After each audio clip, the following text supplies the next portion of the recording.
गुरुर्ब्रह्मा गुरुर्विष्णू गुरुर्देव महेश्वर गुरु साक्षात परब्रह्म तस्मै श्री गुरुवे नमः.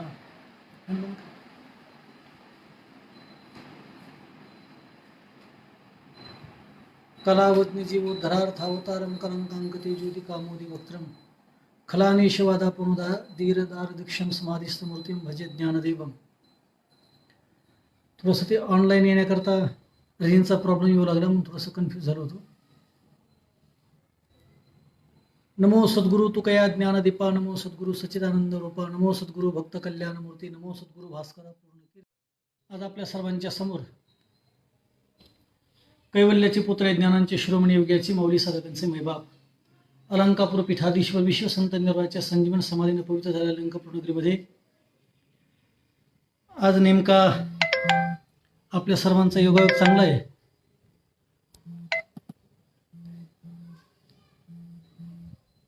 माझा आवाज येतो ना सर्वांना? माऊलींच्या सोहळ्याचा निर्णय कालच झाला आणि आज नाद ब्रह्म या फेसबुक लाईव्ह पेजवरती आपल्या सर्वांच्या समोर आचार्य उपासना माझी ती मोठी आमचे सहकारी मित्र मृदंग अलंकार संपूर्ण महाराष्ट्रावर विद्यार्थ्यांना आपलं जीवन घडवणारे राजू महाराज बगे यांनी परमपूजनीय परमश्रद्धेय गुरुदेव वैकुंठवासी पांडुरंग महाराज वैद्य बाबा यांचं स्मरण, गुरुविषयीची कृतज्ञता, गीता आपल्या गुरुविषयीची निष्ठा डोळ्यापुढे असावी म्हणून नादब्रह्म नावाचं पेज फेसबुकवर लाईव्हवरती आपल्या सर्वांना गुरूंचे विचार ऐकायला भेटावेत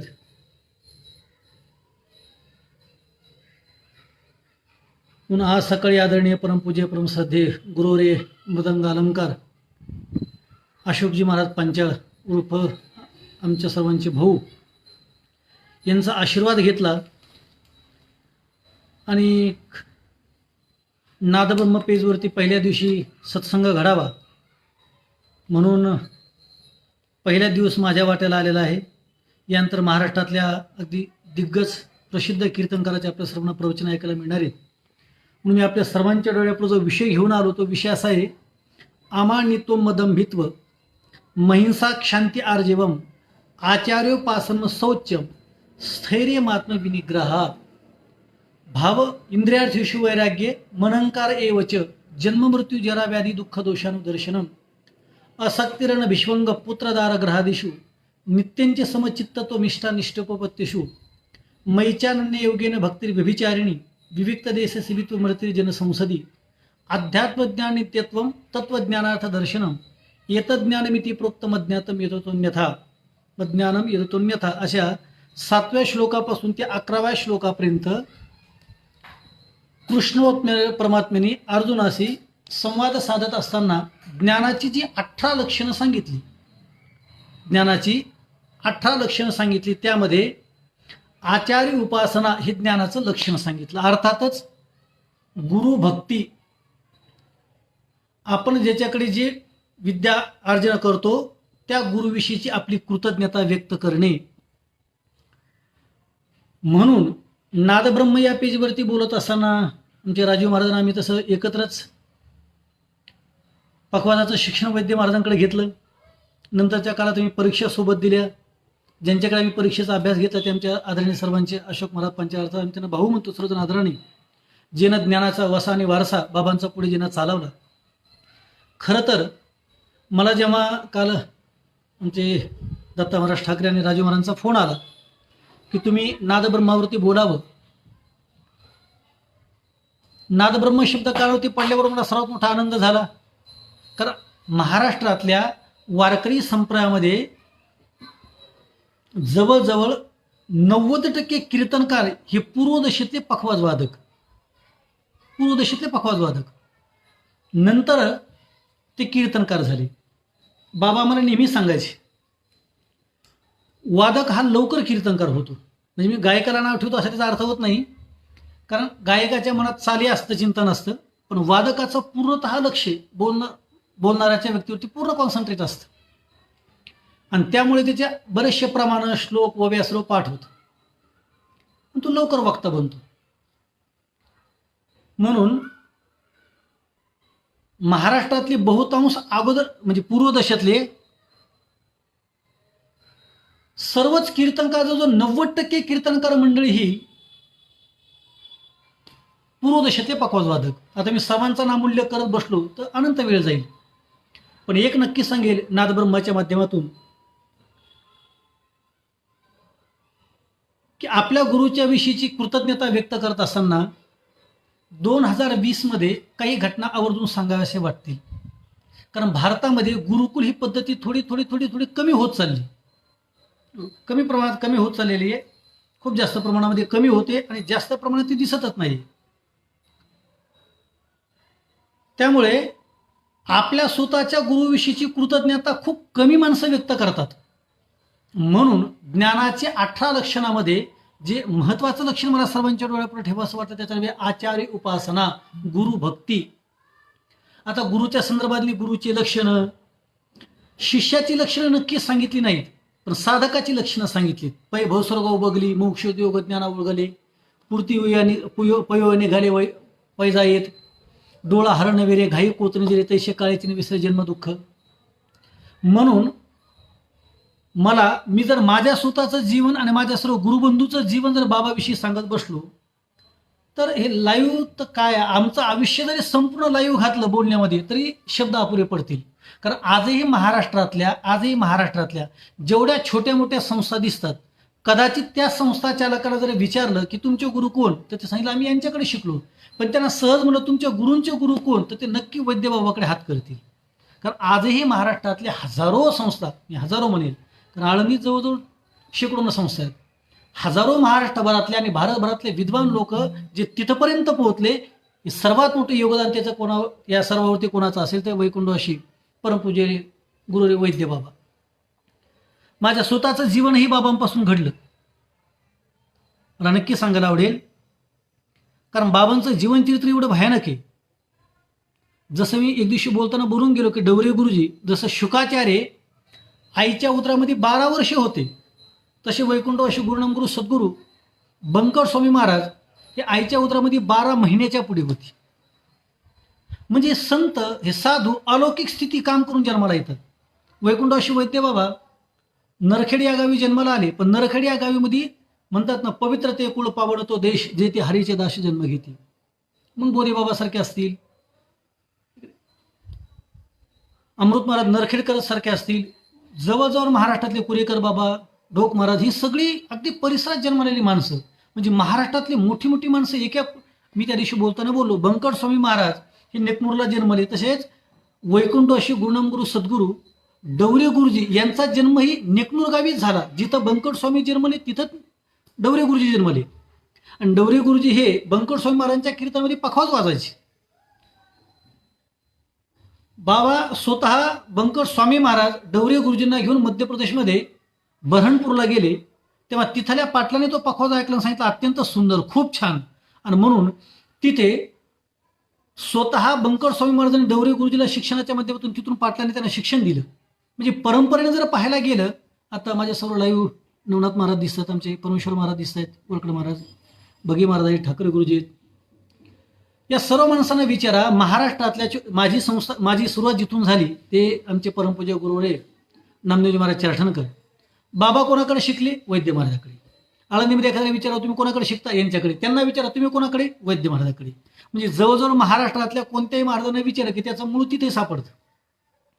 कारण या मंडळींनी जीवनच समर्पित केलं. नरखेडला प्रचंड मोठी मोठी माणसं जन्माला आली. आणि मला एक घटना आवर्जून सांगायला आवडेल की वैद्य महाराज आळंदीला आल्याच्या नंतर 16 वर्षाचं वय झाल्याच्या नंतर पहिलीला बसले. वयाच्या 16 वर्षी त्यांना पहिलीला बसली आणि तिथून पुढं त्यांना 10वी पर्यंत ज्ञानेश्वर विद्यालयामध्ये शिक्षण घेतलं. नंतर बाबा सांगायचे मी 11वीला हे की नाही, हिंदीवरती बाबाचं अत्यंत चांगलं प्रभुत्व होतं. आणि विशेषतः महाराष्ट्रातले ठराविक माणसं असे वैकुंठवासी वैद्यबाबा असेल, वैकुंठवासी भीमशिव महाराज गडकर, वैकुंठवासी सदानंद गुरुजी, ही मोठी मोठी माणसं जे सर्व गुण संपन्न होते, अष्टपैलू व्यक्तिमत्व आपण ज्यांना म्हणतो ना, म्हणजे गात होते, वाजवत होते. बऱ्याचशा विद्वान लोकांना स्वर नसतो, चांगली स्वरात गाणाऱ्या माणसांना ताल नसतो, तालात असणाऱ्या माणसाला विद्वत्ता कळत नाही, ताला स्वर, असे काही काही घटना प्लस मायनसमध्ये पाहायला मिळतात. पण वैद्य बाबा गात असताना एका रागावरती 5-5, 7-7 प्रकारचे राग गायचे आणि परत मूळ. हां, काय मोठ्यांच्या स्वादी जीवन केले त्यानंतर जीवन मोठं होतं. आम्ही तर स्वतःला एक भाग्यवान म्हणतो, जसं तुकोबांनी म्हटलंय, धन्य म्हणविने येलो की लोका, भाग्य आम्ही तुका देखिला. तुकोरांतेत माझ्यानंतर लोक म्हणतील आम्ही तुकोबांना पाहिलं, तसं आम्ही स्वतःला भाग्यवान म्हणतो. आम्ही सद्गुरू जोगमारा संस्थेतले बरेचसे शिक्षक मंडळीची सेवा केली. चारठाणच्या संस्थेत शिक्षण घेत असताना तिथे स्वतः गुरुहरी नामदेव महाराजांनी जोगमारा संस्थेच्या शिक्षकाच्या प्रती जो भाव अंतकरणात उत्पन्न करून दिला. मी तर सांगितलं ना, आळंदीतल्या सर्व गुरुजन मंडळीचं दर्शन मला चारठाणलाच घडलं. आदरणीय परमपूज्य गुरुवारी आमचे अशोक भाऊ पंचाळ भाऊंचा पखवाज तर आम्ही चारठाणला संस्थेत शिक्षण घेत असताना तिथे भाऊ 7-7 दिवस वाजवायला असायचे. विरेगाव नावाचं गाव वसमत तालुक्यामध्ये परभणी जिल्ह्यामध्ये 7 दिवस ती आणि शेवाळे महाराज सप्ताहाच्या निमित्ताने असायचे. आम्ही लहान, मी अगदी 7वीतली घटना सांगतो माझ्या. आजही महाराष्ट्रभरी सर्व मंडळी मला आचार्य उपासना याकरता सांगायची, गुरूंची लक्षण काय आपल्या सर्वांच्या डोळ्यापुढे मला ठेवायचे. जी माणसं आजही आपल्या गुरुवरती नितांत प्रेम करतात आणि त्यांच्या अंतःकरणामध्ये प्रचंड गुरुनिष्ठ आहे, तर मी एक नक्की सांगेन की आपल्या जीवनामध्ये कशाचा तोटा नाही. अपयश नावाची गोष्ट गुरुच्या कृपेनं कधीच समोर येत नाही. गुरुची कृपा झाली की मनुष्य नेहमीच यशस्वी बनतो. पण त्या निष्ठेमध्ये एवढी निष्ठा असावी लागते की जसं आपण फक्त प्रमाण म्हणून सांगतो पण ती पाहायला भेटत नाही. ओनिष्ठ कोणती निष्ठा? निळोबराच्या संदर्भाने लोक बोलताना म्हणतात, निळा म्हणे आम्ही नवलखोची देवा तुका याचा धावा करीत असो, किंवा तुझं लागे इथे बोलाविले कोणी, प्रार्थीला वाचून आला शिका. जसे निळोबरा म्हणतात, मला तुकोबारा सोडून कोणीच दिसत नाही, मला देव दिसत नाही, मला तुकोबारा पाहिजेत. ही निष्ठा पाहायला भेटते. याचा अर्थ देवाला गौणवतोय असं नक्की गृहीत धरू नका. बरेचशी माणसं गुरुचं वर्णन करण्याच्या नादामध्ये देवाचं गौणत्व कधी कधी सांगतात, ठीक आहे नाही. गुरुच्या ठिकाणी नक्कीच मोठे, पण देवाला गौणत्व देऊन चालत नसतं. कारण आपले गुरु त्या देवाचेच अनुष्ठान करत असतात. मला नक्की सांगायला आवडेल, ह्या सर्व मंडळीनं संपूर्ण जीवनभर संस्थेची सेवा केली. 2008ला जेव्हा वैद्य बाबा गेले, आषाढी सोहळ्याची जवळजवळ 60-65 वर्षे, मला चांगली घटना आठवते. मी जेव्हा नांदेडकर दिंडीच्या क्रमांक 15 मध्ये चाललो, नांदेडकर मंडळींची दिंडी, तेव्हा जिथं जिथं पालखी सोहळ्यातल्या दिंडींना, आता पहा यावर्षी पालखी सोहळ्यातल्या दिंडींना ते मिस होईल, तो आनंद घेता येणार नाही. मात्र कोरोना आहे, शासनाचे नियम जे आपल्या सर्वांना सांगितले ते फॉलो करून आपल्या सर्वांचं काम आहे. मात्र मला चांगली घटना आवडते, दिवसभर शेडगे पंचमंडळची दिंडी, शेडगे मंडळ पंचमंडळ काहीतरी 4 नंबरची दिंडी, त्या दिंडीमध्ये सर्व संस्थेची गुरुजन मंडळी चालून रात्री जागराला थांबून परत सकाळी 4 वाजता वैद्य बाबा काकड्याला असायचे, सकाळच्या काकड्याला. परत दिंडी दिवसभर चालायचं. भरत महाराज आलेत, अनिकेत महाराज आहेत, आमचे सुदामजी रसकर आलेत. त्या सर्वांना विचारा काय बाबांनी पखवाजाची सेवा केली. मला चांगली घटना अगदी नक्की आठवते की आपलं संपूर्ण जीवन, मी स्वतः नांदेडकर दिंडीमध्ये त्या जागरणात थांबलो, सकाळी बाबा काकड्याला असायचे माऊलीच्या मुक्कामाच्या तळावरती. आणि असंच जीवन समर्पित करत असताना 2008ला जेव्हा 16 अर्ध्यात पोहोचला, माळशिरसाचं रिंगण झालं आणि तिथं माझ्या डोळ्याला पाणी येते. महाराष्ट्रातले सर्व दिग्गज कीर्तनकार मंडळी आज वैद्य बाबा नाहीत, तर पालखी सोहळा आहे का नाही, माळशिरसचं रिंगण काहीतरी मिस होतंय.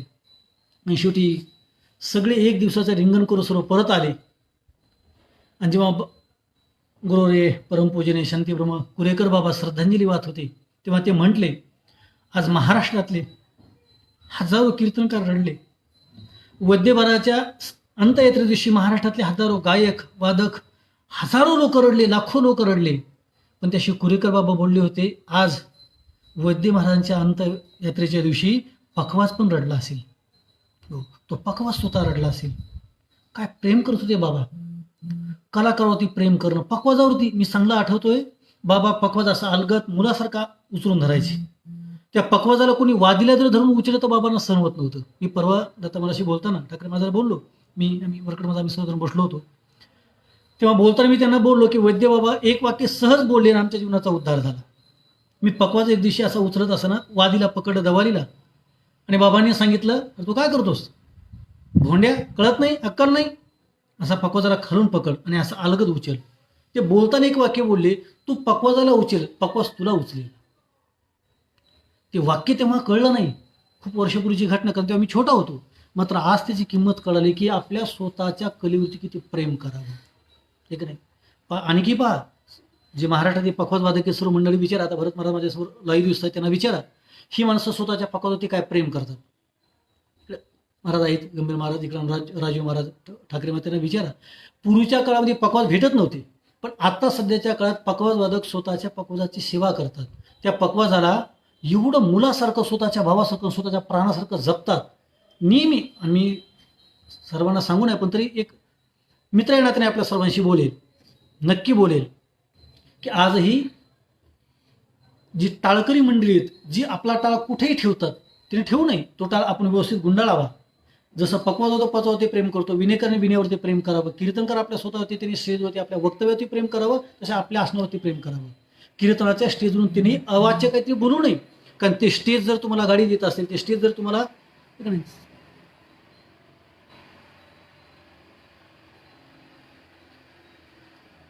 बंगार महाराजांनी, पाटील महाराजांनी एक शेर टाकली, त्यासंबंधी वाचत होतो मी. आपल्या स्वतःच्या कलेवरती आपण स्वतः पहिले प्रेम करायला शिकावं. गाणाऱ्या मंडळी पेटीला किती जपतात, तंबोऱ्याला किती जपतात, तानपुरीला किती जपतात. वादक सध्या पहा, वादकांनी एवढ्या पकवाजाच्या त्यांच्या पिशव्या पाहिल्या, त्या पकवाजाची दररोज पूजा करणे. आज महाराष्ट्राच्या बहुतांश माझी जेवढी पकवाजवादक मित्र कंपनी आहेत, ठीक आहे, अभिमन्यू महाराज आहे समोर, आंधळे महाराज, महाराष्ट्रातले जेवढे पकवाज येतात ते 90% पकवाजवादक जवळजवळ आज त्यांच्या गळ्यामध्ये पकवाजाचं चिन्ह आहे. माळीमध्ये त्याने पकवाज बनवून घेतला का? कारण आम्हाला या पकवाजाने मोठं केलं. आपल्याला जी कला मोठं करते, आपल्याला जो गुरु मोठा करतो, आपल्याला जे स्टेज मोठं करतं, त्या स्टेजची आपली कधीही गद्दारी होता कामा नये. तुमचे संजय महाराज हिवराळे ते आता लाईव्ह आहेत माझ्यासमोर. आणि तसंच संजय महाराजांना आमच्या तर नेहमीच या विषयाच्या संबंधी चर्चा पण होती. नेहमीच आपण आपल्या कलेवरती एवढं प्रेम करावं की आपल्या स्वतःची कला आपल्या स्वतःला फळ देत असते. तिच्याशी आपण बोलावं, तिच्याशी भांडावं, तिच्याशी आपण तक्रार करावी, ती बोलते. झालं ना असंच, आता आपण नेमके महाभारत आपण सर्वांनी पाहिले की द्रोणाचार्याला आड होऊन एकलव्य पाहत होता. द्रोणासंदर्भाने एकलव्य आडून पाहत होता. आचार्य उपासना मला फक्त एवढंच सांगायचं, ज्ञानाची जी, आता काही लाईव्ह माणसं आता आलेत माझे मित्र कंपनी, त्यांच्या संदर्भाने बोलतो. गीतेच्या 13व्या अध्यायातला 7वा क्रमांकाचा श्लोक मी सर्वांच्या डोळ्यापुढे ठेवला की अमानित्व मदंभित्व इथपासून त्या 11व्या श्लोकापर्यंत ज्ञानाची जी 18 लक्षणे, त्यातलं फक्त एक लक्षण मी आजवरती घेतलंय, त्याचं नाव आहे आचार्य उपासना. आपल्या गुरुची गुरुभक्ती करणे, सेवा करणे, गुरुनिष्ठा. कारण गुरुची जे 3 लक्षणं शास्त्रामध्ये सांगितलीत. आता दुर्दैवाची घटना आहे की आपल्याकडे गुरुत्व नाही. काही माणसाला आपण त्या योग्यतेचे नाहीत हे माहिती असताना देखील त्यांना गुरु होण्याची आणि परंपरा प्रचंड मोठी शिष्य घडवायची का उत्कंठा, याचं आज मला उत्तर सापडलं नाही. आहे नाही, आपण आपलं पहिलं स्वतःचं काहीतरी अध्ययन करावं, शिकावं. मी या करताना संबंधाने बोलत होतो की वैद्यबाबाने आपल्या स्वतःचं जीवन संपूर्ण संस्थेला समर्पित केलं. गुरुदेव वैकुंठवासी विठ्ठल महाराज चौधरी मोठे बाबा. मला एक घटना सांगायची की जेव्हा या तालुक्याचे आमदार नारायणप्पा पवार हे आणि मोठे बाबा हे क्लासमेट. एकदा मी स्वतः आप्पांना भेटतो तेव्हा आप्पाने सांगितलं, अरे महाराज कोणाकडे शिकताय? मी वैद्य महाराजकडे. क्लासमेट, वैद्य महाराजांना मी क्लासमेट असे आप्पा म्हणा म्हणायचे, नारायणप्पा आमदार. मी म्हणलो आप्पा वय, ते म्हणले मी त्यांच्यापेक्षा छोटा आहे. आणि मग जेव्हा मी बाबांना म्हणलो हे आमदार साहेब असं म्हणत होते, तेव्हा वैद्य बाबांनी तेव्हा आम्हाला सांगितलं एक घटनाकडे की बाबा वयाच्या 16व्या वर्षी पहिलीला बसली होती. म्हणजे मला 2 व्यक्तीच्या संबंधित चांगली घटना आठवते. वैद्य महाराजांनी इथं आळंदीत आल्याच्या नंतर संस्थेतल्या विद्यार्थ्यांना शाळा अत्यंत किती महत्वाची ही त्यांना लोकाला सांगितली नाही, तर शालेय शिक्षण हे महत्वाचं. स्वतः पहिलीला 16 वर्षी ऍडमिशन घेतलं. मी तर म्हणतो महाराष्ट्रातल्या संपूर्ण कीर्तनकारामध्ये पहिले असतील वैद्य बाबा ज्यानं वयाच्या 16 वर्षी पहिलीला ऍडमिशन घेतलं आणि त्याच्यानंतर 10वीपर्यंत शिक्षण करून हिंदी प्रावीण्य मिळवलं. पुढे पुढे आणखी विषय माझा लांबतील, फक्त स्मरण याकरता करून दिलं. खूप मोठी माणसं आहेत. जयरामबाबा बेटामध्ये तिचं काम करायचे. जो पोरगा आळंदीला पळून आला त्याला लिहिणं वाचणं स्वतः जयरामबाबा तिथं शिकवायची सिद्ध बेटामध्ये. स्वतःची एवढी मोठी प्रॉपर्टी, प्रॉपर आळंदीतले ग्रामस्थ, वैराग्याचा महामेरू, विद्वत्ता, सर्वगुण संपन्न, कुलीनता, एवढं सर्व असतानाही संपूर्ण जीवन. आता आमचे सहकारी मित्र अशोक महाराज इतके आहेत माझ्यासमोर, त्यांनाही विचारा, कारण आम्ही एकत्र समोर प्रॅक्टिस केली. महाराजांना विचारा जी जी माणसं आपल्या स्वतःवरती गुरुनिष्ठेनं जिना संपूर्ण जीवन समर्पित केलं, अशी पूर्वकालापासून या माणसांनी विद्यार्थी घडवले, हजारो विद्यार्थी घडवले आणि तेही स्वतःच्या आचरणातून घडवले. आणि म्हणून आचार्य उपासना या संबंधाने बोलत असताना आचार्य हा शब्द कोणाला लागू होत नाही. आता माझ्यासमोर बरेचसे मंडळी थोडंसं क्षमा मागून कानावर हात लावून बोलतो. आपण आपल्या पुढे येत असताना जी माणसं विद्यार्थ्याला घडवतात, जे शिक्षण स्वतः शिकून विद्यार्थ्याला शिकवतात, त्यांच्याच पुढे फक्त आचार्य शब्द लावला जातो, असं आचार्य शब्दाचं मिनिंग आहे. म्हणजे आपण खूप तर मृदंग वादक लिहू शकतो, गायक लिहू शकतो, भागवत कथाकार, रामकथाकार, कीर्तनकार असे शब्द लिहू शकतो. पण जर आपल्याला भागवताचार्य, रामानाचार्य, मृदंगाचार्य, गायनाचार्य ही जर पद लिहायची असतील तर त्याकरता आपण आचार्य म्हणजे शिकवणारा, शिक्षक प्राधान्य शिकवणाऱ्याला. आता बरेचशी पोरं आम्ही अशी पाहिलेत नवीन, ज्यांचे रामकृष्णाची बोरं चालू आहेत, ते बी लिहितात मृदंगाचारी. त्यांना म्हणलं मृदंगाचारी महाराज तुमचे बोलं कोणतं चालले? ते म्हणले आता ज्ञानोबा तुकाराम सुरू होईल, धिन धाग धाग धिन ताग ताग. अरे वा, म्हणून मृदंगाचारी आहात आपण. बाबांना खूप अशा घटनेचा राग यायचा, असा पदवीच्या संदर्भाने, आहे की नाही. मी बरेचशी माणसं पाहिली, ते मृदंग सेवक लिहितात आपल्या स्वतःच्या पुढे, मृदंगाचा सेवक लिहितात. बरेचशी माणसं मी अशी पण पाहिलेत, ते आजपर्यंतही त्यांना आपल्या स्वतःच्या नावापुढे लिहित असताना त्याच लिहिण्यातील वाक्य लिहिल्या गेली, त्यात लिहिते अगदी प्रामाणिकपणे. मला चांगली घटना आठवते. म्हणून आपल्या स्वतःच्या संदर्भाने बोलत असताना आपल्या नावाच्या पुढे आचार्य शब्द लिहिता येत नाही. मला थोडंसं बोलायला आवडेल, माझ्यासमोर मोठी माणसं म्हणून, बरं का, दत्ता महाराज, परमेश्वर महाराज. द्रोण हे आचार्य होते, पण भीष्माचार्य असा शब्द कुठेच उल्लेख येत नाही. आपण त्यांना भीष्माचार्य म्हणतो. भीष्म असा शब्द आहे, महाभारतामध्ये भीष्म शब्द आहे, गीतेमध्ये भीष्म असा शब्द आहे. आचार्य द्रोणांच्या संदर्भाने, आणि द्रोण हे त्यांचं मूळ नाव, त्यांना आचार्य पुढे लागू झालं ते भीष्मांच्या तिथं गेल्यानंतर शिकवताना. आता द्रोणांची उत्पत्ती आपण आता सर्वांनी पाहिली, आहे की नाही. कारण द्रोणांची उत्पत्ती द्रोणामधून झाली. द्रोण त्यांचे वडील भारद्वाज ऋषीच्या, नाही आता त्या संदर्भाने शब्द उल्लेख करावे लागेल, पण आता तो जसा आहे तसा उल्लेख करतो, नाही तर परत तुम्ही त्याच्यावरती वेगळ्या प्रकारचं ऑब्जेक्शन घ्याल, आहे की नाही. गंगेचं स्नान करत असताना त्यांना कृतिका नावाची जी अप्सरा गंगेचं स्नान करून ओल्या पडद्याने जात असताना भारद्वाजांनी जेव्हा ती पाहिली, तेव्हा त्यांच्या अंतःकरणामध्ये काम उत्पन्न झाला आणि त्यांच्या कामाचे जे वीर्यपतन झालं, तेव्हा त्याने ते वीर्य द्रोणामध्ये ठेवलं आणि ते द्रोण एका झाडाखाली ठेवून ते आपल्या स्नान करून यज्ञाकरता गेले. आणि परत रात्री झोपताना त्यांना त्याचं स्मरण झालं की आपण जी ठेवलंय, अशा करता अशी घटना घडली. परत तिथे गेली तेव्हा त्याच्यामध्ये बाळ जन्माला आलं होतं आणि त्या द्रोणाचा जन्म झाला म्हणून त्याचं नाव द्रोण ठेवलं. नंतर ते परशुरामजीकडे त्यांना पाठवलं, सर्व विद्या संपन्न झाले. ते पुढे पुढे कसं कसं त्यांचा प्रचार प्रसार घडला. नंतर कौरव आणि पांडव खेळत असताना त्यांचा बॉल विहिरीमध्ये पडला. आपण ती कथा सर्वांना माहिती, पण थोडं स्मरण करून देतो, कारण मला आचार्य उपासना, मला आचार्य शब्द सांगायचा आहे आपल्या सर्वांना. कोणाच्या पुढं आचार्य शब्द लावला जातो, मग तो गायनाच्या संदर्भाने असो, वादनाच्या संदर्भाने असो, कथेच्या संदर्भाने असो, कथाकाराच्या समोर असो देखील भागवत कथा प्रवक्ते असं लिहिता येतं. रामकथा प्रवक्ते, मृदंग वादक, एक नाही, मृदंग अलंकार, मृदंग विशारद, आपली जी डिग्री असेल ती जी झाली ती लिहायला हरकत नाही. आणि ही झाल्याच्या नंतर शिकवणाऱ्या माणसाने पुढे मृदंगाचार्य ते लिहिलं पाहिजे, मग तो प्रश्नच नाही. मात्र जे नवोदित आहेत, जे शिकतात नेमकं, त्यांच्या पुढे अशा पदव्या निवडल्या. आणि मुळात तर काय झाले, हल्ली कधी कधी आपण नको त्या अनाधिकाऱ्या व्यक्तीलाच खूपच मोठा अधिकार दिल्यामुळे देखील कधी कधी चांगली माणसंही बाजूला पडल्या गेली, असं कधी कधी भोगावं लागलं. जाऊ दे, तो आजचा विषय मला स्मरण फक्त करून द्यायचंय. द्रोण जेव्हा फिरत फिरत आले तेव्हा कौरव पांडव खेळत असताना त्यांचा चेंडू बॉल विहिरीमध्ये पडला.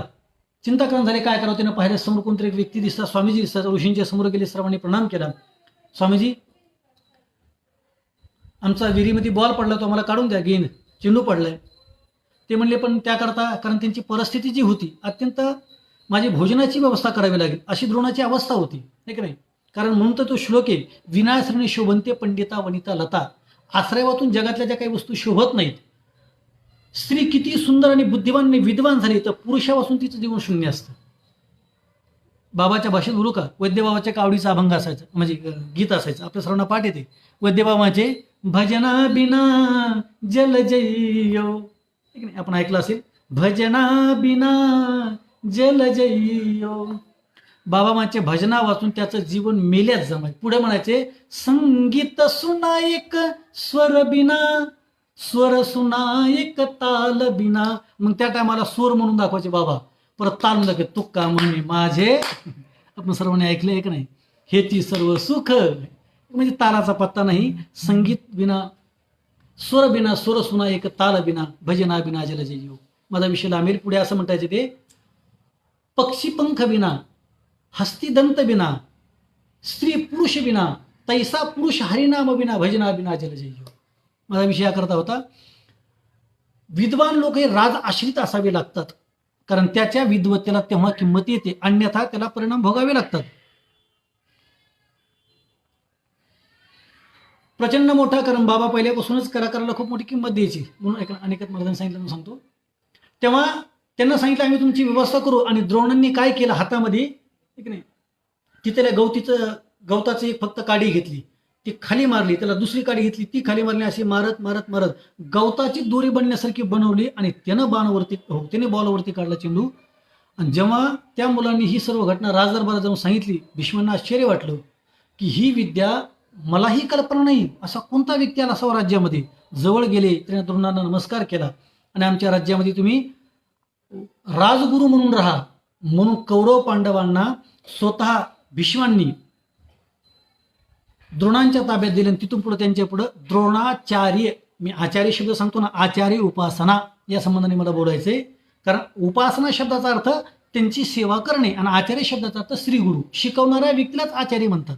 म्हणून तर गीतेतले पद आहे, अमा आणि तो मदंबित्व महिंसा क्षांती आर्जवम आचार्योपासना स्वच्छम स्थैर्य महात्मे विनिग्रहा. ज्ञानोबांनी आचार्य शब्दावरती, कारण गीतेच्या 700 श्लोकामध्ये अमानितुम असा एकच श्लोक आहे ज्याच्यावरती ज्ञानेश्वरीतल्या सर्वात जास्त वव्या, 327 वव्या आहेत. ज्ञानेश्वरीतल्या सर्वात जास्त वव्या जर कोणत्या श्लोकावरती असेल तर मला स्वाभिमानांनी गर्वाने आपल्या सर्वांच्या पुढे सांगायला आवडेल, त्या फक्त याच श्लोकावरती आचार्य उपासना, आचार्याच्या संदर्भाने बोलत असताना. म्हणून तर हो, ज्ञानोबांनी खूप आपल्या श्रीगुरूचं एवढं वर्णन केलं. मी नेहमी म्हणतो, तुकोबारांनी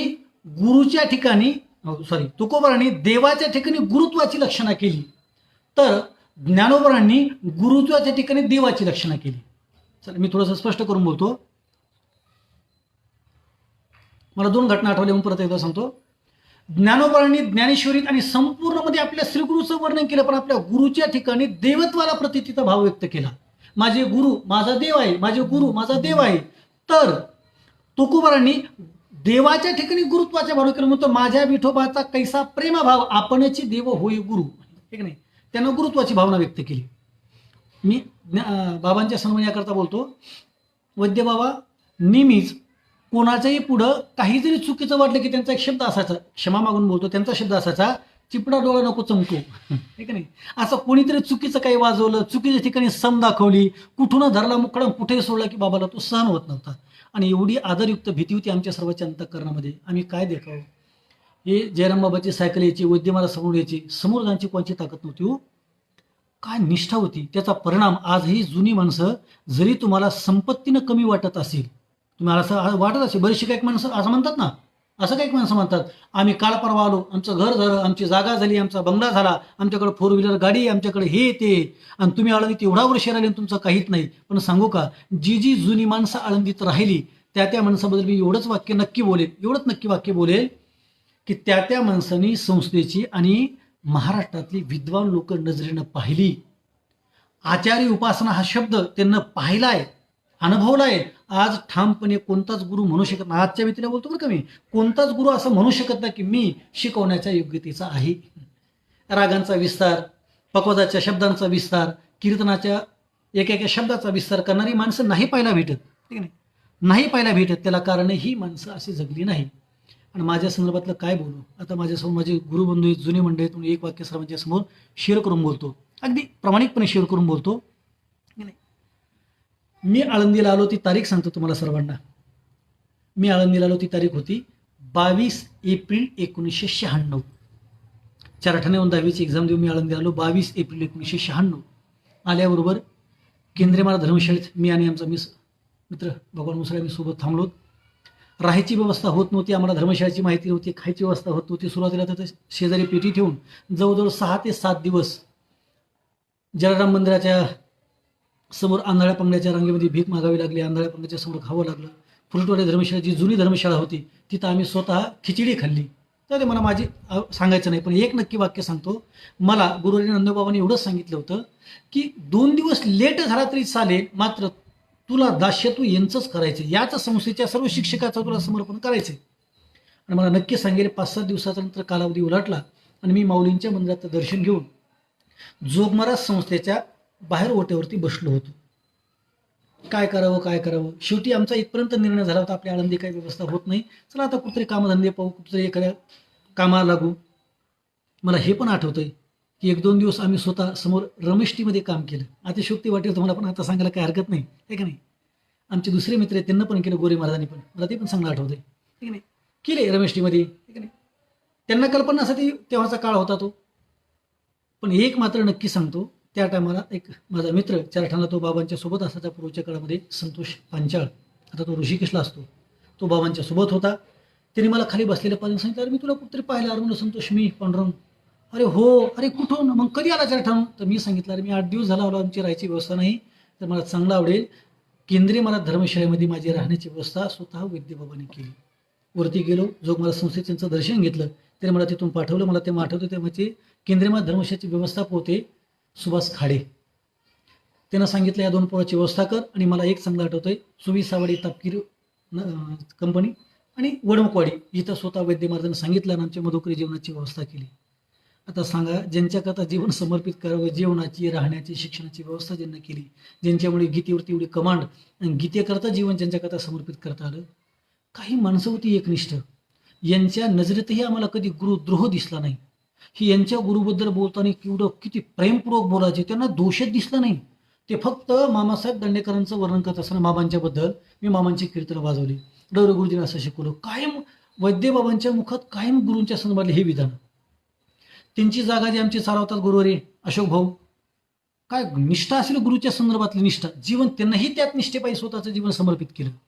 आणि म्हणून तर आचार्य उपासना शब्दाने बोलत असताना या पदापर्यंत पोहोचतो का हा प्रश्नचिन्ह आहे, पण आपण त्या पदाकरता पोहोचलो पाहिजेत. शेवटी त्यांना व्यवस्था केली. आजपर्यंतची स्थिती असे, आजही सर्व काही जे दिसत असेल ते संपूर्ण जीवन जरी समर्पित केलं. फक्त माझ्यासमोर महाराज म्हणजे त्यांना विचारा, आपल्या स्वतःच्या मनाला फक्त एवढं विचारा, आपलं शिक्षण, आपलं वय, आपली बुद्धी आणि आपल्याला मिळालेला मान, प्रतिष्ठा, पैसा, संपत्ती ह्या जर घटना पाहिल्या तर आज कंपॅरिझनची तुलना होत नाही. हे केवळ आणि केवळ काय शक्य झालं असेल तर मौले ज्ञानोबा आहे आणि श्रीगुरूंची कृपा.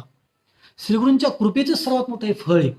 आणि म्हणून तर आचार्य उपासना या शब्दाचं वर्णन करत असताना तुकोबाराने आपल्या देवाला आपला गुरु मानून संपूर्ण जीवन समर्पित केलं. ज्ञानोबराने आपल्या गुरुलाच देव मानला. मावळीत विश्वाभासू, नवलबुदैला चंडांसू, अद्वया अब्जनी विकासू वंदू. आता काय श्रीगुरूचं वर्णन केले. गुरु ज्या दिशेने येतील त्यावर दिशेचा वारा मी होईल, त्या दिशेचा अंगण मी होईल. गुरु ज्या दिशेने येतील, गुरुच्या नाणीतला मोरीतला किडा मी होईल, पाणी मीच होईल, स्नानही मीच घालील. का नाही, एक एक जर संपूर्ण त्याचं वर्णन केलं, एवढं गुरुच्या संदर्भाने ज्ञानोबा एवढे भरभरून बोलले. मी तर म्हणतो, ज्याला श्रीगुरूंचे संपूर्ण लक्षणं पाहायचे असेल आचार्याच्या संदर्भाने, त्याला फक्त मी जो आता श्लोक सांगितला 13वा अध्यायातला 7 क्रमांकाचा श्लोक, याच्यावरती ज्ञानोबाने लिहिलेल्या संपूर्ण जर वव्या वाचल्या तर मनुष्य विचारात पडेल. मला वाटत नाही परत आणखी कोणत्या श्रीगुरूचे लक्षणं ऐकावं लागतील. जसं नाथाने वर्णन केलं, स्तोत्रीय, ब्रह्मनिष्ठ आणि कृपळजी, गुरुचे 3 लक्षणं सांगितली गेली. नाथाने त्याचं वर्णन केलं, जो शब्दज्ञाने पारंगतू, ब्रह्मानंदे सदा डोलतू, शिष्य प्रबोधनी समार्थू येता चित्तेनेच भावे, तरी काया वाचा म्हणे, अति कृपाळू दिना करणे, तोडी शिष्याचे भूमंदने उठवी ठाणे अहंकाराचे. आपल्या श्रीगुरूच्या संदर्भाने वर्णन करत असताना मला एका व्यक्तीने असं विचारलं होतं, अगदी स्पष्टपणे माझ्यासमोर बरेचसे म्हणत म्हणून सांगतो. मला एका व्यक्तीने असं विचारलं होतं, महाराज आम्ही आमचा मुलगा कोणाच्या संस्थेत शिक्षणाकरता ठेवावा. मी तेव्हा एकच वाक्य त्यांना बोललो होतो, ज्या गुरुजीचं शिक्षण स्वतः थांबलं नाही त्या गुरुजीच्या संस्थेमध्ये तुमचा मुलगा शिक्षणाकरता ठेवावा. जो म्हणतो महाराज आपलं पूर्ण झालंय, तो पोराच्या संदर्भाने काय शिकवेल हा प्रश्नचिन्हच राहील. त्याबद्दल मी बोलू नये, आपण त्याचं चिंतन स्वतंत्र करू शकता. माझं वैयक्तिक मत आहे, आपल्या स्वतःच्या शिक्षणाची भूक कधीच भागली नाही पाहिजे. जसं विवेकानंद म्हणायचे, मनुष्यानं आयुष्यभर विद्यार्थी अवस्थेमध्ये असावं, विद्यार्थीच असावं. म्हणून आचार्य उपासना या संबंधाने बोलत असताना भारतामध्ये जी जी माणसं मोठी झाली त्यांना आपल्या श्रीगुरूचं प्रचंड मोठं वर्णन केलं. विवेकानंदांना पडलेले अनंत प्रश्नाचे उत्तर रामकृष्ण परमहंसांनी दिली की नाही. तुकोबारायला अनंत प्रश्न पडले होते, त्याचे उत्तर सापडविले वाटे जाता गंगा स्नाना मस्तकी तो जाना ठेविला कर राघव चैतन्य केशव चैतन्य सांगितलेली खुणा मालिकेची बाबाजी आपले सांगितलेले नाम मंत्र दिला रामकृष्ण हरी. वारकरी संघाचा महामंत्र आहे रामकृष्ण हरी मंत्र. अर्थात ज्या ज्या शिष्यानं गुरुचं अगदी मनातून आणि नखशिखांततेनं वर्णन केलं आणि अगदी प्रसन्न मनाने वर्णन केलं, त्यांच्या आजही अंतःकरणामध्ये कोणत्याही घटनेची न्यूनता दिसत नाही. म्हणून तर आपल्या जीवनातला एक परम भाग आहे की आपल्या जीवनातला परम एकच भाग आहे की आपण सर्वजण आपण मोठ्यांचे शिष्य. आणखी सांगू का, आम्हाला एका घटनेचा प्रचंड मोठा आनंद होतो जेव्हा आम्ही आदराने सांगतो आम्ही गुरुरे वैकुंठवासी वैद्यबाबांकडे शिकलो, त्यानंतरच आम्ही शिक्षण गुरुरे अशोक भाऊंकडे घेतलं. जेव्हा आपल्या श्रीगुरूंचं वर्णन करत असताना आपलं मन भरून येतं. कधी कधी आपल्या म्हणजे बळच कोणाचं तरी वर्णन करणं वेगळं,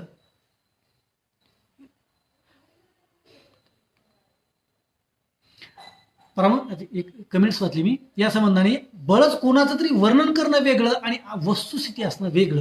आपल्या श्रीगुरूबद्दल कोणाला काही कधी बळच सांगावं लागतं, माझे गुरु असे माझे गुरु तसे. आता काही गावाला आम्ही पाहायला भेटतो की गुरुचं वर्णन एवढं काय प्रचंड केलं जातं, जेव्हा त्यांचे गुरु प्रत्यक्ष आपल्या स्वतःचे कला दाखवू लागतात, गुण दाखवू लागतात, तेव्हा त्याचे बरेचसे गुण बाहेर पडतात. त्यांचे अनंत गुण पाहून आपले गुण लोप होतात, असे त्यांचे अनंत गुण असतात. मला त्यांच्याबद्दल त्यांची न्यूनता दाखवायची नाही. मात्र आपल्याबद्दल मी तर आणखी परत एक जाताना वाक्य सांगतो, बरीचशी मोठी माणसं पण बोलतो, स्पष्टपणे बोलतो, स्पष्ट बोलतो अगदी. चांगला गुरु मिळणे, आचार्य उपासनाबद्दल बोलतो, चांगला गुरु मिळणे हे शिष्याचं भाग्य असतं आणि कधी कधी चांगला शिष्य मिळणे हे देखील गुरुचं भाग्य असतं. आपला पोरगा विद्यार्थी तयार झाला तो गुरु आपल्या स्वतःच्या पोरापेक्षा शिष्यावरती कधी कधी प्रेम करतो. द्रोणांची आपण माहिती पाहिली, अश्वत्थाम्याबद्दल प्रेम नक्कीच होतं, पण तरी माझा अर्जुन हा धनुर्धारी सर्वश्रेष्ठ असावा ही त्यांची उत्कट भावना होती. आजही आपले श्रीगुरु आपल्यावरती नितांत प्रेम करतात, आपले अनंत दोष ते पदरी घेतात.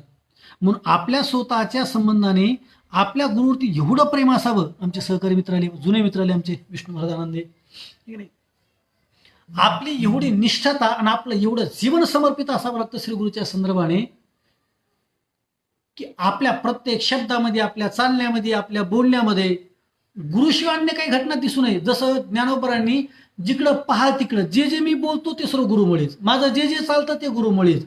जसं माझ्यावरती कृपा, ज्ञानोबराची शेवट आणखी थोडंसं स्पष्ट सांगतो, निलेश पवार आहेत, एरवी तरी मी मूर्खू जरी झाला असे अविवेकू तरी संत कृपा दीपकू सोज्वळ असे.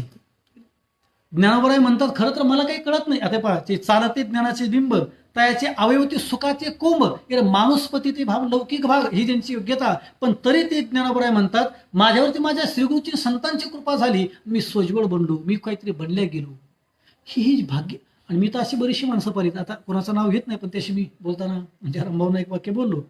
त्यांना म्हणलो आळंदीत बरीचशी माणसं अशी सुरुवातीच्या काळात ते एखाद्याचं सहकार्याने राहतात, ते एखाद्याकडे बोलही शिकतात, गायनही शिकतात, कीर्तनही शिकतात, आणि त्यांना जर आपण म्हटलं का तुम्ही यांचे शिष्य, ते म्हणजे नाही मी त्यांचा शिष्य नाही, पण तुम्ही त्यांच्याकडे होते असं कळते. म्हणजे होतो मी त्यांच्याकडे, पण तेव्हा त्यांनाच काही येत नव्हतं. मला तेव्हाच त्यांच्या एवढं येत होतं, मी त्यांना सोडलं, आता दुसरा गुरु बदलला. आता गुरु बदलण्याची स्कीम सध्या महाराष्ट्रात प्रचंड मोठ्या प्रमाणात तशी भारतभर चालू आहे सध्या. ज्याचा लावाजमा चांगला दिशेल, ज्याचं काही घटना अनुकूल चांगल्या वाटायला लागल्या की लोक कणाकून गुरु बदलतात आणि आपल्या स्वतःच्या सन्मानी. मुळात आता आपल्या स्वतःला गुरु होण्याची जी लोकांची लालसा निर्माण झाली, आपण काही काळ शिकावं, अध्ययन करावं, लवकरात मिळाली मान आणि प्रतिष्ठा. माझं आणखी थोडं स्पष्ट बोलेल, माझ्यासमोर मोठी मोठी माणसं आहेत, पण थोडं स्पष्ट बोलतो, जरा वाईट वाटलं तर सोडून द्या. लवकर पाय पडून घेण्याची गुरु होण्याची भावना लवकर आपल्या अंतःकरणात ती नसावी. अन्यथा लवकर जर शिकवायची सवय सुरू झाली तर मग आपलं शिक्षण बाजूला राहतं. आमचे बाबा एक वाक्य बाबा सांगायचे वैकुंठवासी गुरु रे विठ्ठल महाराज घुले बाबाने एक पाठा सांगायचे, बुवा पाय पडून घेण्याची सवय लागली की मग दुसऱ्याचा पाय पडत नसतो. एकदा पाय जोडून पुढे बसण्याची सवय आली की ती खूप अवघड असतं. म्हणून तर कोरोनाच्या माध्यमातून आता डिस्टन्स आहे की नाही, आता अंतर सांभाळा, कीप डिस्टन्स असं आहे की नाही, गाडीवरती नाव असायचं, सुरक्षित अंतर ठेवा, आहे की नाही. आता सध्याच्या स्थितीला तीच आहे. आपण स्वतःला कोणाला पाय पडून देणे नाही, कोणाच्या पाय पडणे नाही, ठीक नाही, लांबून त्याचं दर्शन घेणे. आचार्य उपासना या संबंधाने बोलेल. श्रीगुरूच्या कृपेनं जशी काश्मीर आपल्या पिल्लाकडे पाहते तद्वत तर श्रीगुरूनं प्रेमयुक्त अंतःकरणाने कृपेच्या नजरेने आपल्याकडे पाहिलं तरी आपल्या सर्वांना त्यांच्या कृपेने सर्व ज्ञान प्राप्त होऊ शकतं. त्यांच्या कृपेने सर्व ज्ञान प्राप्त होऊ शकतं, अगदी नक्कीच, निर्विवाद. कारण श्रीगुरूची कृपा ही माणसाला प्रचंड मोठी करते. ग्रंथाची कृपा, गुरुची कृपा असावं लागते, जशी ग्रंथ कृपा असावं लागते. आपण जे वाद्य शिकतो त्या वाद्याची कृपा असावं लागते. त्या पखवाज शिकत असेल, तबला शिकत असेल, आपण गीता शिकत असेल, आपण पेटी हार्मोनियम शिकत असेल, गायन शिकत असताना त्या वाद्याची जर कृपा आपल्यावरती झाली तर ते वाद्य आपल्याला नवीन नवीन विषय देऊ लागतं, नवीन नवीन आपल्या सूत्रात समजू लागतं. मी आता काल का परवा आणि आज सकाळी मरांशी बोलत होतो. त्यांना म्हटलं गीतेचं मी दररोज 18 अध्यायांचं सकाळी पारायण करतो. आता कोरोनामध्ये करतो दररोजचं सकाळी 18 अध्याय पारायण करत असताना दररोज मला गीतेमधून एक तरी भाव वेगळा डोळ्यापुढे येतो. अगदी दररोज वेगळा तरी एक तरी भाव माझ्या डोळ्यापुढे येतो. ते हळूहळू मला असं वाटतं आज गीतेतले जे आहे, गीतेचे छंद शोधलेत मी, गीतेचे अध्याय ते मंत्र शोधलेत, गीतेतले बरेच जे मला वाटतं ते आजपर्यंत मी खूप काय शोधलंय. आता गीतेमध्ये नवीन काय काढावं असं मला वाटलं की नवीन काहीतरी सब्जेक्ट डोळ्यापुढे गीते आणून दिला असतो. एक नक्की तुम्ही जर ग्रंथाला शरण गेलात, तुम्ही जर वाद्याला शरण गेलात तर ते वाद्य आपल्यावरती कृपा करतं. मी 2 घटना सांगितल्या. कधी कधी आपल्याला शिकवायला जर व्यक्ती शिल्लक राहिला नाही तर ती वाद्य कृपा करतं. आम्हाला गुरुरे अशोकजी महाराज पांचड भाऊंनी एक वाक्य सांगितलं होतं. पक्वादाची परीक्षा एक्झाम देत असताना भाऊ म्हटले, पक्वाद विशारद करत असताना त्यामध्ये पागलदासांचं चरित्र येतं की भाऊ म्हणजे पागलदास ही एवढी सेवा करायची, एवढी पक्वादावरती त्यांचं प्रेम की त्यांचं जीवन तिनं पक्वादा करता सांगतो की खाता पेटा उठता बसता पक्वाद पक्वाद पक्वाद. त्यांना शिकवायला माणूस राहिला नाही संपूर्ण भारतामध्ये. आमचे भाऊ म्हणायचे, ते म्हणायचे एक दिवस असा घडला की सरस्वती प्रसन्न झाली आणि ती सरस्वती प्रसन्न झाली आणि सरस्वतीने पागलदासांना आशीर्वाद दिला, आता इथून पुढे तुम्ही बोलं वाजवायचे नाही, इथून पुढे तुम्ही जो वाजवाल तो बोल असेल. त्याचा परिणाम पक्वादच प्रसन्न झाला, कलेची विद्येची देवता प्रसन्न झाली आणि आशीर्वाद देऊन टाकला. तो बोलत तो शब्द, जसं तुकोबाराय म्हणतात आम्ही वेदांत सांगत नाहीत, आम्ही जो बोलतो तो वेदांत असतो. तुका सहज बरे बोले वाणी त्याच्या वेदांत हरिवाही पाणी. नाही, मोठ्या माणसाचं बोलणं, सहज बोलणे हितोपदेश श्रीगुरूंच्या आणि संतांच्या बद्दल बोलले, त्यांचं सहज बोलणं जसा उपदेश ठरतो आणि लोकांचा उद्धार ठरू शकतो, त्याच्याकरता पदे आचार्य उपासना. ज्ञानाच्या 18 लक्षणातलं हे एक लक्षण आहे की आपल्या स्वतःच्या श्रीगुरूची सेवा करणे. वैद्य महाराजांनी आयुष्यभर नादब्रह्म या पेजवरती बोलत असताना आमचे सहकारी मित्र राजू महाराज बघे, ठीक नाही, इकडे गुरुकुल चॅनलच्या माध्यमातून बोलताना महाराजांना मी बोललो. पाठीमागे याच्यावरती मी जवळजवळ 18-19 दिवस गीतेच्या श्रीमद भगवद्गीतेच्या संदर्भाने बोललो, दररोज एका अध्यायावरती. राजू माझा काल मी बोललो, जर पहिला दिवस आज पेजचा असेल तर श्रीगुरु सारिका असता पाटील का इतरांचा लेखा कोण करी. आपल्या गुरूंची आपल्यावरती जर कृपा झाली तर मग आणखी कोणाची कृपा हवी, आणखी कोणाची कृपा हवी. काहीच कोणाच्या कृपेची गरज नाही, कारण देव स्वतः श्रीगुरूच्या सोबत येतात आणि त्याची संपूर्ण इच्छा पूर्ण तृप्त करतात अगदी पूर्णत्वाने. आणि म्हणून श्रीगुरूच्या संदर्भाने बोलत असताना आपण आपल्या त्याकरता असं काय नाही की गुरुच्या समोर गुरुच्या घरीच जावं लागतं दररोजच, असं नाही. आपण आपल्या गुरुचे तुकोबाच्या भाषेत गुरु का तुका म्हणे शेष सेवेनं आवडी उचिष्टनं, तुका म्हणे शेष सेवेनं आवडी वचन मोरी बोली ती. तुकोराय म्हणतात, जे आपल्या श्रीगुरूनं आपल्या सर्वांच्या संदर्भाने सांगितलं त्यांचं आचरण करणे, त्यांच्या उचिष्ट शब्दात त्यांना सांगितलेल्या शब्दावरती वचनावरती विश्वास ठेवणे, हेच श्रीगुरू सांगतात, तेच त्याचा परिणाम तुम्ही नक्की मोक्षपदाला प्राप्त व्हाल. आमचे गुरुजी कधी आनंदाने सांगायचे की नाही, कधी आपण एक कोणते दृष्टांत सांगतो की नाही, कोथमीवरती आपण विश्वास ठेवला, जुडीवरती त्या वांग्यावरती विश्वास ठेवला आणि तो पहिले थडी म्हणला आणि त्या घोंगडीवरती बसून गेला. काहीतरी दृष्टांत आमचे महाराज म्हणजे सांगत असा, तो मला सांगणार नाही, मी फक्त स्मरण करून दिलं की तुम्ही श्रीगुरूच्या शब्दावरती विश्वास ठेवला आणि त्यांना जो शब्द दिला तोच मंत्र. असं नसतं. बऱ्याचशा लोकांना असं सवय लागली की आपल्या गुरुनं आपल्या कानात मंत्र द्यावा, गंडावंदन असावं, त्याच्याकरता तिने आपल्याकरता हो अंगावरती श्वास टाकावी, हो अनुग्रह द्यावा, त्याला वेगळ्या प्रकारचे. तसं नाही दिलं तर मग तुम्ही आम्हाला अनुग्रहच दिला नाही, असा एक भाव असतो. अरे बाबा, ज्या दिवशी तुमचा गुरु तुमच्यावरती प्रसन्न असतो, ज्या दिवशी तुमचा गुरु तुमच्या विषयी अंतःकरणात प्रसन्न असतो, त्या दिवशी तुम्हाला आशीर्वाद दिसत असतो. त्याला स्वतंत्र अनुग्रहाची कोणती कृपेची गरज नसते. आपले आईवडील आपल्यावरती प्रसन्न असणे म्हणजे अर्थात त्यांचा आशीर्वाद असणे. आणखी वेगळं काय असतं? वेगळा आशीर्वाद. आईवडील आपल्या मुलाला शाप कधी देत नाहीत, ते कुठं श्राप देतात? शापादपी श्रादपी आईवडिलाचं नसतं. आपल्या आईवडिलाची प्रसन्नता हा त्याचा आशीर्वाद, आणि आपल्या आईवडिलाच्या मनामध्ये प्रसन्न नसले हा त्याचा श्राप असतो. म्हणून आपल्या ऐक नाही, बरीचशी माझी नवीन काही मित्र आणखी जॉईन झाले, त्यांना सर्वांना धन्यवाद. प्रसादजी दिसत आहेत. आचार्य उपासना निलेश महाराज, ऐक नाही. हो.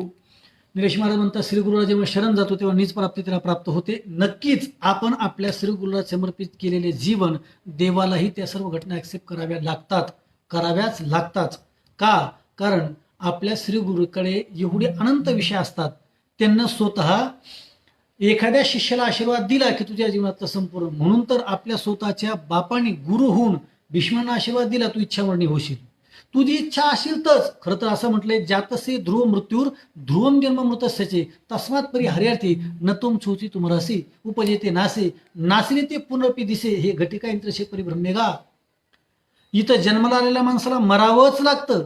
मात्र इथं देखील अशी माणसं होऊन गेले ज्यांनी स्वतःच्या मृत्यूवरती विजय मिळवला.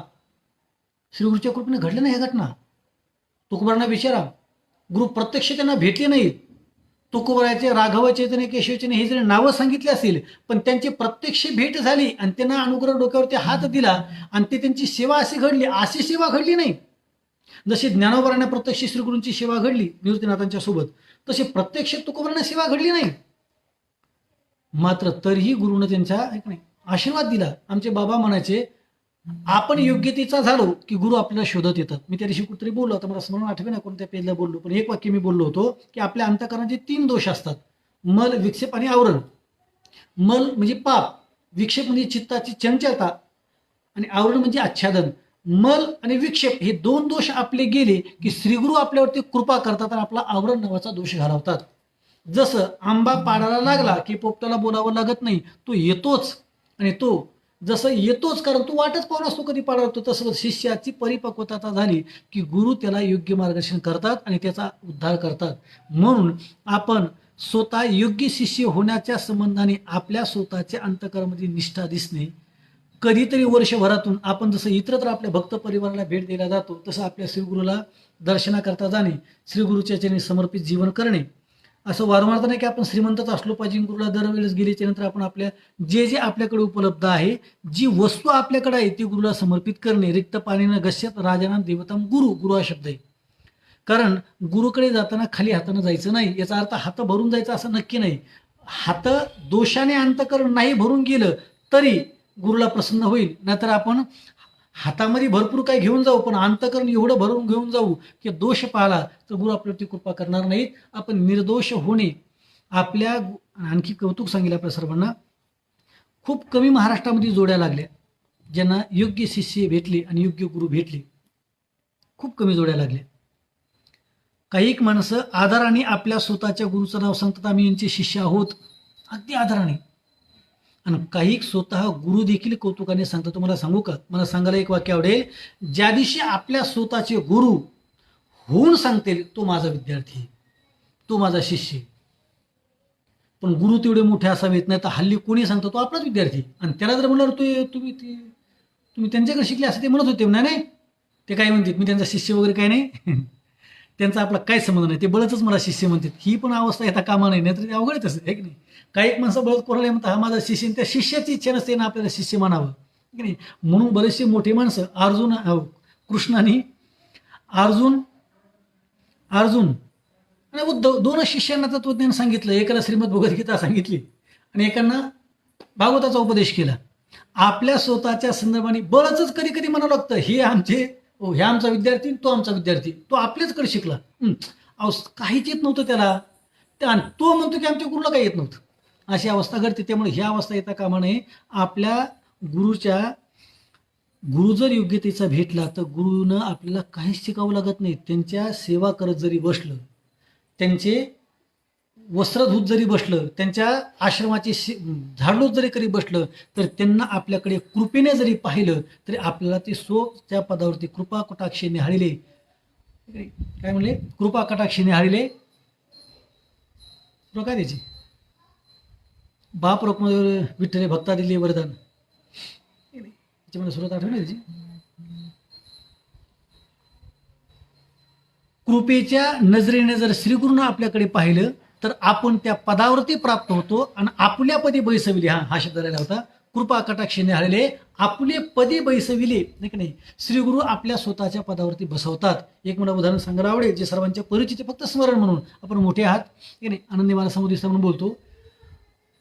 मराठवाड्यामध्ये, विदर्भामध्ये नाथांच्या संदर्भाने, तिकडं गजानन बाबाच्या संदर्भाने ज्या ज्या परिसरात जी संत होऊन गेले त्या त्या परिसरात त्या संतांचा प्रभाव असतो.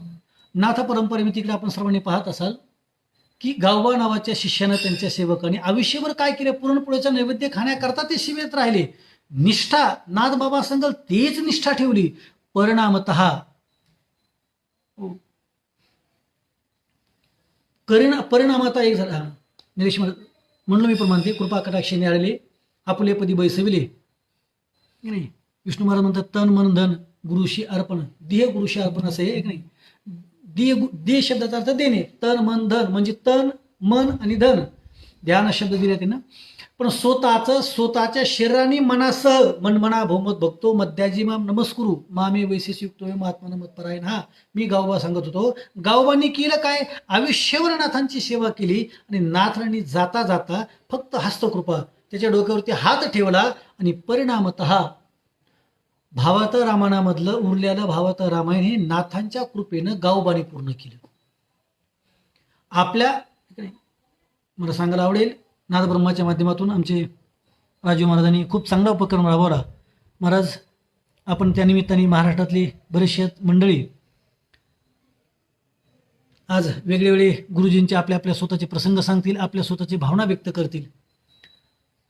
नाथ ब्रह्माच्या माध्यमातून मला एक घटना चांगली सांगायला आवडेल की ज्यांनी आपलं गुरु करताच जीवन समर्पित केलं. ती बरीचशी मला वेगळा विषय काहीतरी सांगत होता, पण ती पोस्ट वाचण्याच्या नादामध्ये माझा तो विषय बाजूला राहिला. आपल्या स्वतःचा गुरुच्या माध्यमातून बोलत होतो राजू महाराज भगिनी. नाद ब्रह्म हा शब्द सांगत होतो. राजू महाराज, नाद ब्रह्माच्या माध्यमातून तुम्ही या लोकांना खूप आणि अत्यंत एक नाही, जी माणसं आपल्या गुरुविषयीची निष्ठावाने त्या सर्वांचे एक मारुद्र महाराज ऑनलाईन, जी माणसं आपल्या गुरुवरती नितांत प्रेम करतात त्या सर्वांचे जर आपल्या गुरुचे अनुभव जरी त्यांना आपले नुसते शेअर केले तरीही वर्षभर नाद ब्रह्म पक्वादाचा जो नाद आहे तो निखिल ब्रह्मच नाद आहे. तो आजही वैद्यबाबाची थाप वाजली की आम्हाला आत्मानुभूती येत होती, परमात्मानुभूती येत होती, नाही का नाही. कारण उद्या सायंकाळी 6 वाजता अर्जुन महाराज तनपुरे बोलणार आहेत असं महाराजांनी आत्ता टाईप करून टाकलंय. सर्वांनी उद्याचाही दिवस आपण सर्वांनी पाहायचंय. इकडे आमचे महाराज तिकडे त्या संबंधाने ते बोलणार आहेत. याचा अर्थच एक होतो की आपण आपल्या श्रीगुरूला जीवन समर्पित केलं तर महाराष्ट्रामध्ये त्या आपल्या गुरुनं आपल्याला काय काय दिलं हे जर सांगत बसलो तर आपलं जीवन समर्पित होईल. म्हणून आजही कितीही मोठा मनुष्य झाला तरी गुरुनं यांचे का पहा, नाद ब्रह्म या पेजवरती बोलत असताना त्यानं सांगितलं मग की महाराष्ट्रातल्या बऱ्याचशा, आणि ही कौतुकाची घटना पहा की आजही पहिलाच दिवस होता, त्यांनी मला सांगितलं बोला, मी आचार्य उपासना शब्द का डोळ्यापुढे ठेवला, आपल्या श्रीगुरूला जेव्हा समर्पित करणे. मी त्यांना विचारलं नाद ब्रह्माचं मुख्य ध्येय, त्यानं सांगितलं गुरुरी वैकुंठ अशी परमपूजने परमश्रद्धे आमचे वैद्य बाबा ठीक नाही यांच्या नावाचं नाद ब्रह्म, त्यांच्या नावाचं पेज आणि त्यांच्याच नावाचा चॅनलच्या माध्यमातून लोकांपर्यंत त्यांचं कीर्तन पोहोचावं, त्यांचे भाव पोहोचावेत. आम्ही तर भाग्यवान आहेत, आम्ही त्यांना समोरासमोर पाहिले, त्यांचं चालणं, त्यांचं बोलणं, त्यांचं एक काही एक माणसासमोर. आणखी मी सांगेल तसं म्हणतात लोक की जवळ गेल्यानंतर एखादा गुणदोष अंगामध्ये येतो. जवळ गेले की दोषही माणसाचे दिसतात, लांबून गुण दिसतात, जवळ गेले की दोष दिसतात, ठीक आहे नाही. पण आता काही जवळ जाऊन दोषच पाहत बसण्यापेक्षा श्रीगुरूंचे ठीक आहे नाही गुण पाहावेत. पण आपण जर निष्ठेनं राहिलो तर आपल्याला कोणाची दोष दिसत नाहीत. आपली जशी नजर आहे तसं दिसतं आपल्याला जगतातल्या संदर्भाने. मोठ्यांच्या जवळ जावं, मोठे माणसं चालता बोलता 2 तास कीर्तनात काय होते तर हजारो माणसं आलेली असतात आणि 9 रसातली माणसं असतात. तिथं एकटा व्यक्ती कोणत्या संदर्भाने बोलेल, मात्र बाकीची माणसं श्रीगुरूंच्या संदर्भात त्यांच्या गाडीत बसणे. आम्ही तर स्वतः राजू महाराज असेल, आम्ही असेल, ठाकरे महाराज, आम्ही बरीचशी महाराज मंडळी बाबाच्या सोबत फिरलोत. त्यामुळे त्यांचं चालणं, त्यांचं बोलणं, त्यांची स्वच्छता, त्यांचे एक शब्दाचा भाव, त्याग, त्यांची निष्ठा, ह्या सर्व घटना जर पाहिल्या, ते सर्व पाहत असताना आचार्य उपासना हे त्यांच्या संदर्भातलं अत्यंत महत्त्वाचं पद आहे आणि ते आपल्या ठिकाणी लागू हो. आपण आपल्या शिष्याने आपली सेवा करू हा भाव व्यक्त होण्यापेक्षा आपण आपल्या पांडुरंगाकडे आणि ज्ञानोबाकडे हीच 8 वाजलेत, आपण पांडुरंगाकडे हीच प्रार्थना करूया की आचार्य उपासना म्हणजे अर्थात ज्ञानाचं एक लक्षण आहे. आपल्या अंतःकरणामध्ये ते लक्षण उत्पन्न व्हावं आणि आपली आपल्या गुरुविषयीची प्रीती वाढत जावो आयुष्यभराकरता. जसं भक्त प्रल्हादाला नरसिंह अवतारामध्ये नरसिंहाने विचारलं, आता तुला काय हवंय सांग. तेव्हा भक्त प्रल्हादाने जसं सांगितलं की मला देव भगवंता तू सोडून इतरत्र कोणता पदार्थ मागण्याची इच्छाच उत्पन्न होऊ नये एवढंच तू मला दान दे.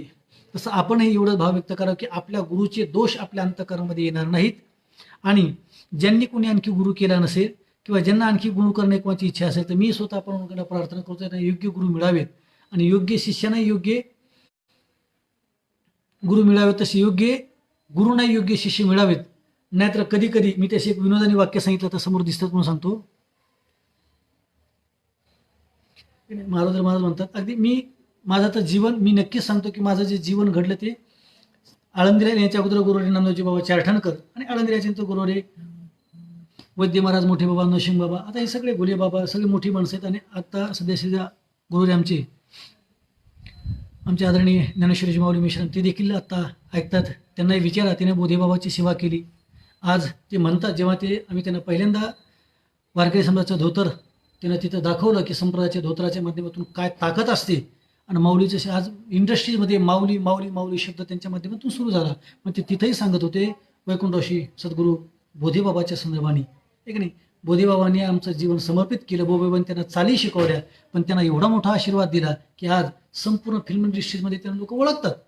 आजही महाराष्ट्रावर जेव्हा आपण आपल्या श्रीगुरूचं तोंड भरून कौतुक करतो म्हणून तर मी सांगितलं एवढी मोठी माणसं आपल्याला गुरु मिळून लाभले हे आपलं परम भाग्य आहे. आपण प्रचंड मोठे भाग्यवान आहेत. आता आपल्याला खूप मोठ्या संपत्तीची गरज नाही, आपल्याला कोरोनामध्ये कायच्याच्या भीतीची गरज नाही. आपण या लोकांना पाहून घेतलं याचा अर्थ आपण खूप चांगलं जग पाहिले आहे का नाही. आता येणारं जग पाहायची एवढी काय घाई करण्याची गरज नाही. आपण खूप चांगलं जग पाहिले आणि मोठे माणसं आपण आपल्या स्वतःचे पाहिलं असेल की नाही. आता या वारीमध्ये नेमकंच आता बोधेबाबा गेले तर काय आमच्या जुन्या गुरुजनांना म्हणजे फक्त आता कुरेकर बाबा आहेत त्या काळात आम्ही ज्यांच्याकडे शिकलो ते की नाही. आज एवढं वर्षाचं वय पण काय निष्ठा आहे, काय त्यांच्या चेहऱ्यावरचं ते जे परवा मला शूटिंग करत होते तिनं सांगितलं की आत्ता कोरोनामध्ये बाबांची एक शूटिंग झाली एका कीर्तनाची कबीरदास महाराजांच्या मठामध्ये. तर बाबांच्या चेहऱ्यावरचं त्या दिवशी मी तेज पाहिलं तर मी आश्चर्यचकित झालो. 90 वर्षाचं वय, ब्रह्मचर्यत्वाचं तेज होतं, ते गुरुत्वाचं तेज होतं की नाही. मोठी माणसं लाभली आपल्या, प्रचंड मोठी माणसं. त्यांची आपल्यावरती कृपा झाली की श्रीगुरूच्या कृपेने आपलं जीवन अत्यंत उज्ज्वल होतं. आणि म्हणून ज्ञानाच्या 18 लक्षणापैकी एक लक्षण आपल्या सर्वांच्या डोळ्यापुढे ठेवलं आचार्य उपासना. आपल्या स्वतःच्या श्रीगुरांचे गुरुवर नामदेव बाबा देखील त्यांच्या मुखातून नेहमीच एकच कौतुक असतं. संस्थेचे शिक्षक असे, संस्थेचे शिक्षक तसे, त्यांनी आम्हाला हे शिकवलं, त्यांनी आम्हाला ते शिकवलं, त्यांनी आम्हाला. आणि मी देखील हे सांगेल, मी आळंदीहून जेव्हा 1998ला हरिद्वारच्या कुंभमेळ्याला गेलो तर त्या कुंभमेळ्यातून मला संन्यास जीवन धारण न करू देता तू महाराष्ट्रात परत आला पाहिजेस आणि वारकरी संप्रदायाचीच सेवा केली पाहिजे असं त्याने ठणकावून सांगवलं. आणि संप्रदायामध्ये ठेवलं ते आमचे गुरु वैकुंठवासी विठ्ठल महाराज चौधरी अर्थात मोठे बाबा. नावच मोठे बाबा, ते मोठेच होते, मोठी माणसं ठीक आहे. परत मी बंकट स्वामींच्या सन्मानी बोलून गेलो की बंकट स्वामी महाराज श्रीगुरूच्या कृपेने किती मोठे झाले की त्यांची बंकट स्वामी महाराजांची आणि सद्गुरू जोग महाराजांची सर्वात पहिली भेट जर कुठे झाली असेल तर इगतपुरीला की नाही. आळंदीला सद्गुरू जोग महाराजांची मोठी भाऊ तिथं नोकरीला होते आणि तिथं जवळच घोटीला स्वतः बंकट स्वामी महाराज कामाच्या निमित्ताने गेले होते आणि त्यांना तिथं भजन करायला घेऊन गेले आणि त्यांचं भजन ऐकून स्वतः सद्गुरू जोग महाराजांनी त्यांना शिष्यत्व प्रदान केलं आणि त्यांना आणि लक्ष्मण इगतपुरीकरांना घेऊन आले आणि ट्रेननं येता येताच भंडारा डोंगराची जवळ सोडलं आणि स्वतः भंडारा डोंगरावरती सोडलं आणि स्वतः भंडारा डोंगरावरती महाराजांनी शेकडो पारणं केली आणि जीवन गाथ्याकरता समर्पित केल्यानंतर सद्गुरू जोग महाराज संस्थेची स्थापना 1917 साली झाली. 2017मध्ये तिला 100 वर्ष पूर्ण झाले आणि संपूर्ण जीवन त्यांना समर्पित केले. आणि त्यांच्यानंतर मग खरं तर प्रचंड त्यानंतर डवरे गुरुजी असतील, बंकट स्वामी महाराजाच्याच गावचे डवरे गुरुजी. मी सांगितले की नेकनूरलाच बंकट स्वामी महाराजच्या गावातच डवरे गुरुजींचा जन्म झाला आणि त्यामुळे आज महाराष्ट्रात बंकट स्वामी महाराज, डवरे गुरुजी, गुरुरी वैकुंठवासी वैद्य बाबा यांची जेवढी शिष्य परिवार मंडळी आहेत ही सर्व मंडळी, ही सर्वची सर्व मंडळी मी एकदा जेव्हा आदरणीय वैकुंठवासी सुभाजी महाराज देशमुख गुरुजी यांच्या इथं सूत्रसंचलन करत असताना सुभाष गुरुजी स्वतः म्हणले की मी देखील वैद्य महाराजाकडे काही मुलं घेतलीत. सुद्धा म्हणले. मी जेव्हा स्वामीजींना भेटलो तेव्हा त्यांनी सांगितलं मी पण बाबाकडे शिकलो. सुरुवातीच्या काळात असं म्हणजे पहिल्या अवस्थेमध्ये सर्वच बाबाकडे शिकले म्हणले. गोष्टी बाबा तर बाबांकडे झालेलं आहे ठीक नाही. बरेचशी मोठी माणसं ही सगळे सुरुवातीच्या काळामध्ये बाबाकडे शिकले. मला एक चांगला मोठ्या व्यक्तींचं नाव आठवतं तेवढं सांगतो. शिवरामजी महाराज बोराडे महाराज.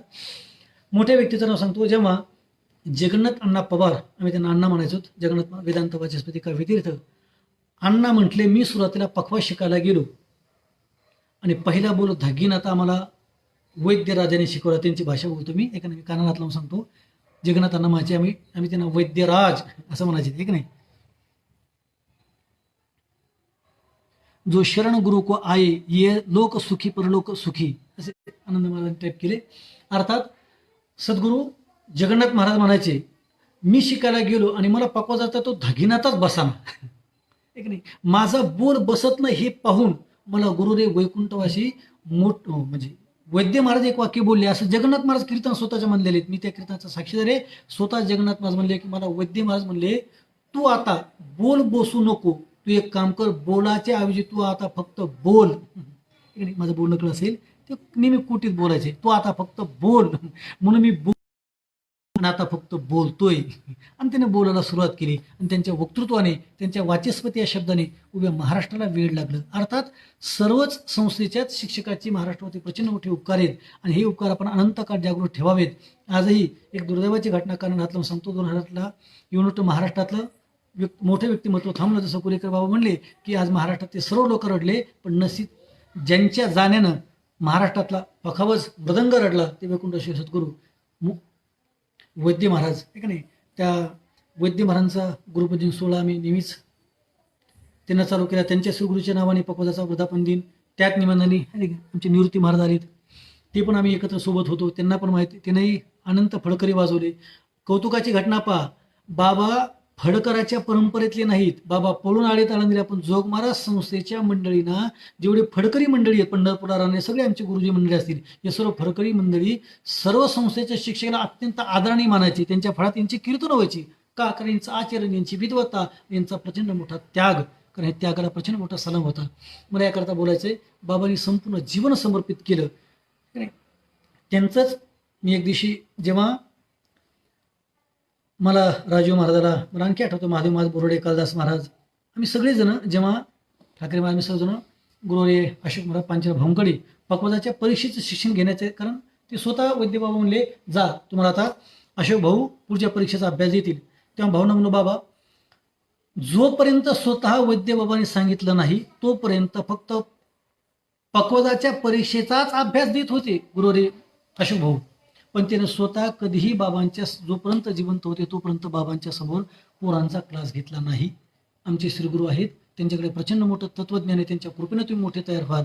माझ्या वाजवण्याकडे जाऊ नका. त्यांच्या शेजारी जरी जाऊन बसलात तर तुम्हाला पकवाज येईल तुम्हाला संस्कृत येईल तुम्हाला गाणं येईल असं ते म्हणायचे. अगदी त्यांच्या कृपेने सर्व येईल. आणि त्यांच्या पश्चात आज मृदंगचे जीवन आणि त्यांचा पूर्ण क्लास म्हणजे अर्थात एक जसा रक्ताचा नातं असतं आणि एक विद्येचं नातं असतं दोन परंपरा असतात. तर त्या विद्याच्या नात्याची परंपरा ज्याने अव्यातपणे आता चालू ठेवली त्यांचे गुरु वैकुंठवासी वैद्यबाबाची जी परंपरा ज्यांना चालू ठेवली ते गुरुवारी अशोक भाऊ. आजही वैद्य महाराज वर्षभरात मी स्वतः त्या घटनेचा साक्षीदार आहेत. वर्षभराची संपूर्ण फीस होती 20 रुपये 30 रुपये 50 रुपये शेवट आमचा 50 आणि मला आठवत नाही काय मी त्यांच्या कधी पैसे दिलेत. तेच आम्हाला स्वतः कार्यक्रम सोबत घेऊन जायचे पैसे दे हे कर कशाचे काहीतरी निमित्त होतं त्या निमित्ताने धाका मुलं येतात असं म्हणायचे.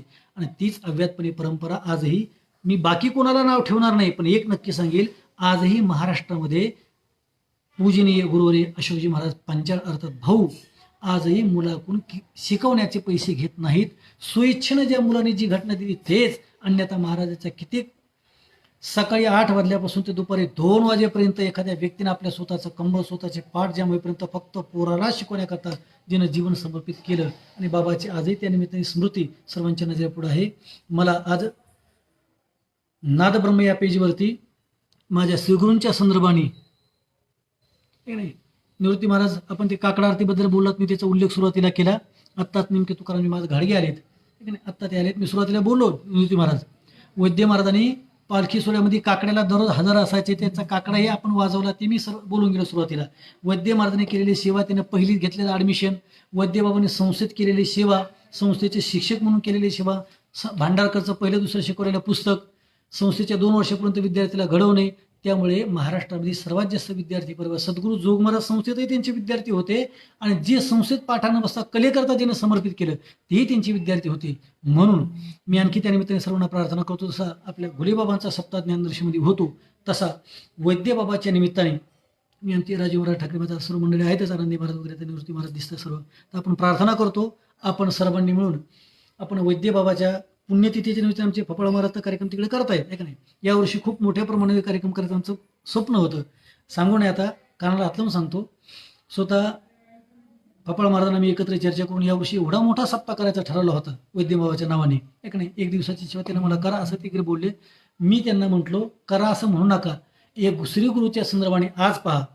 खरं तर आज मी दिवसभर एका कामामध्ये बिझी होतो, ठाकरे महाराजांना म्हणलोही, पण तरीही आपल्या श्रीगुरूचं वर्णन आपल्या मुखातून घडतंय. तर मी नक्की सांगू का, आज नादब्रह्म पेजवरती मला आचार्य उपासना श्रीगुरूची सेवा करावी या शब्दाकरता बोलता आलं, कारण ज्ञानाच्या 18 लक्षणापैकी मी श्लोक जो आपल्या सर्वांच्या पुढे सांगितला, अमानित्व मदम भित्व महिंसा क्षंती अर्जवम आचार्य उपासनम सोच्यम स्थैर्य आत्मविधी ग्रहा. आचार्य उपासना या पेजवरती बोलण्याकरता कोरोनामध्ये आज मला त्यांना बोलून घेतलं.